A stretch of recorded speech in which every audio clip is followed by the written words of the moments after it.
Assalamualaikum warahmatullahi wabarakatuh. Yang kami hormati Bapak Taufik Muhtarom MPD dan teman-teman yang berbahagia. Di sini kami dari kelompok 8 akan mempresentasikan materi mengenai ragam kesulitan belajar siswa. Sebelumnya kami akan memperkenalkan diri terlebih dahulu. Perkenalkan, nama saya Anjani Fatmadila Kusuma Wastuti dengan NPM 288. Perkenalkan, nama saya Meli Puspa Angilia, NPM 210. Perkenalkan, nama saya Galuh Canda Sarwati 302.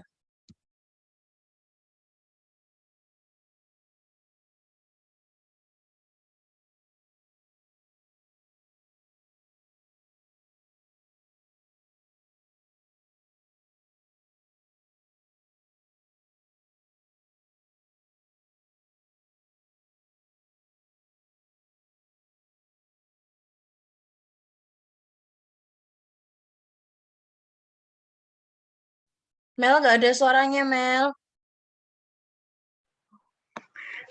Oke, nanti aku potong aja.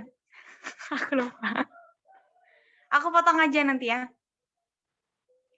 Kesulitan belajar siswa. Kesulitan belajar siswa merupakan kesulitan yang dialami oleh seseorang dalam proses pembelajaran yang tidak dapat belajar sebagaimana mestinya. Kesulitan ini terjadi karena ancaman, hambatan, dan gangguan dalam belajar.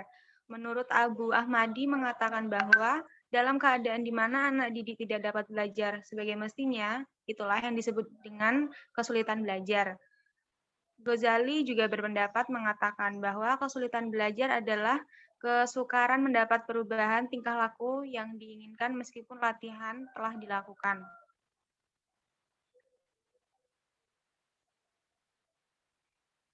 Ada beberapa ragam kesulitan belajar, yaitu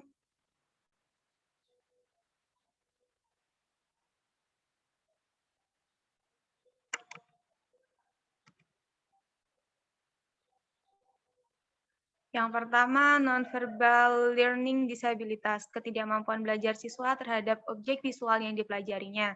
Solusinya dengan kesulitan belajar seperti ini, kita harus memberi penanganan komprehensif oleh guru maupun orang tua di rumah. Yang kedua, auditory and visual processing disorder.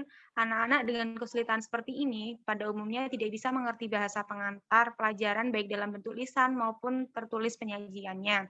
Solusinya, guru sebaiknya melarang siswa untuk mengerti pelajaran sesuai dengan apa yang mereka senangi. Yang ketiga,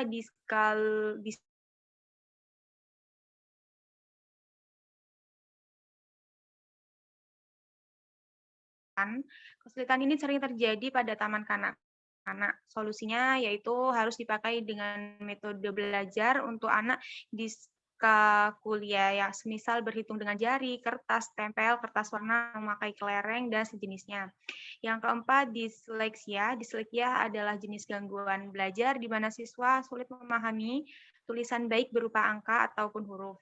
Solusinya yaitu metode pembelajaran inovatif dan kreatif adalah metode yang baik untuk mengatasi permasalahan ini.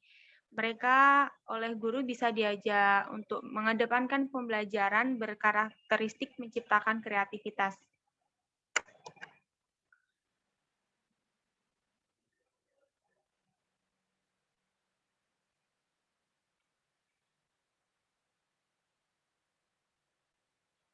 Yang kelima, dysgraphia. Kesulitan belajar yang kelima terjadi karena siswa tidak mampu menuliskan sesuatu yang sedang mereka pikirkan atau yang mereka katakan kepada orang lain.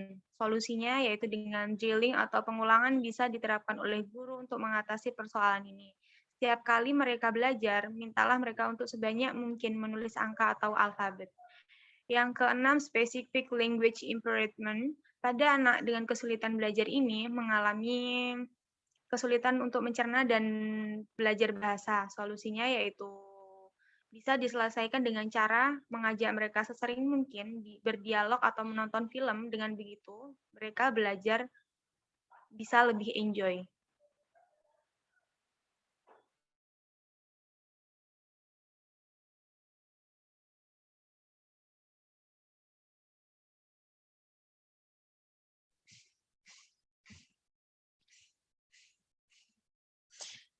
Tipe gaya belajar.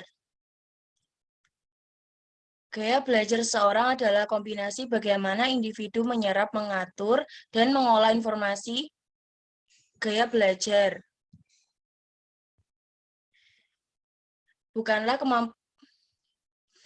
kemampuan tetapi kecenderungan individu dalam cara mereka menggunakan kemampuannya. Jadi, gaya belajar adalah cara yang dipilih oleh individu dalam menggunakan kemampuannya.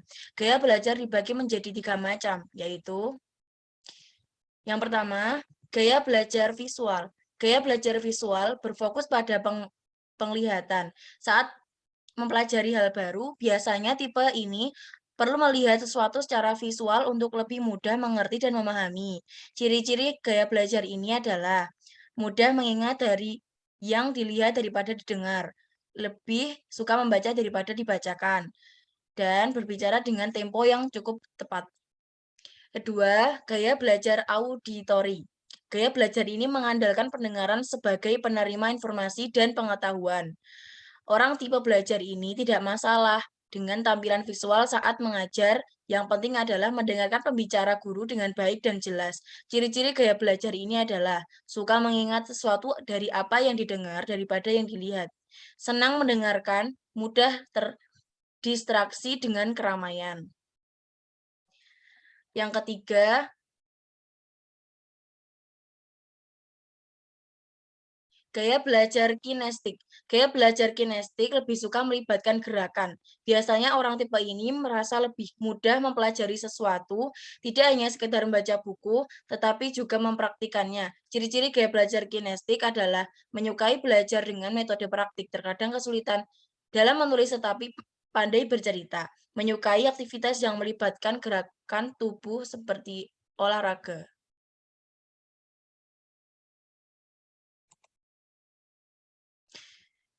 Kemudian faktor yang mempengaruhi kesulitan belajar. Yang pertama, faktor internal. Faktor intern merupakan faktor yang berasal dari dalam individu sendiri, misalnya kematangan, kecerdasan, motivasi, dan minat. 2.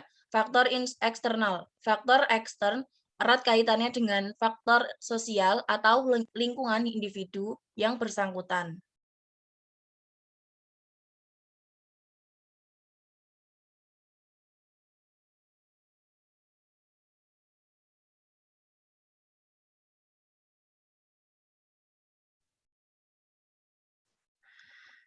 Faktor internal, kematangan, motivasi, kecerdasan, minat. Faktor eksternal, lingkungan masyarakat, guru, lingkungan keluarga, kesempatan belajar.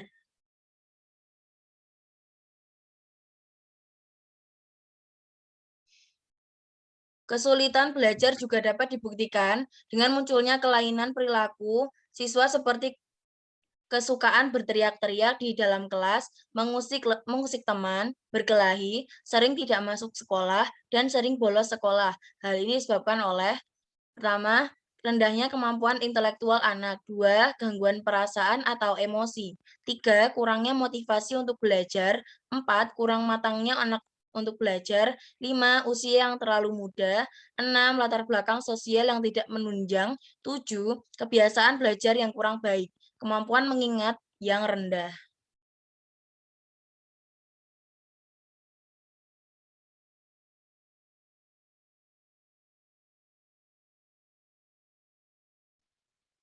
Kesimpulan, kesulitan belajar adalah kesulitan yang dialami oleh seseorang dalam proses pembelajaran yang tidak rata, yang tidak dapat belajar sebagai mestinya. Kesulitan belajar terjadi karena adanya ancaman, hambatan, dan gangguan dalam belajar. Ada macam-macam kesulitan belajar menurut psikologi pendidikan. Non-verbal learning disable atau NLD, dyscalculia, auditory, visual process,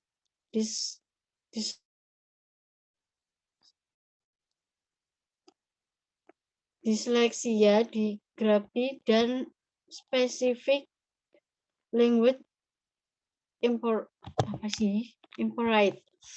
Adapun tipe-tipe pembelajaran bagi para peserta yaitu tipe belajar visual, tipe belajar auditori, dan tipe belajar kinestetik. Dan ada faktor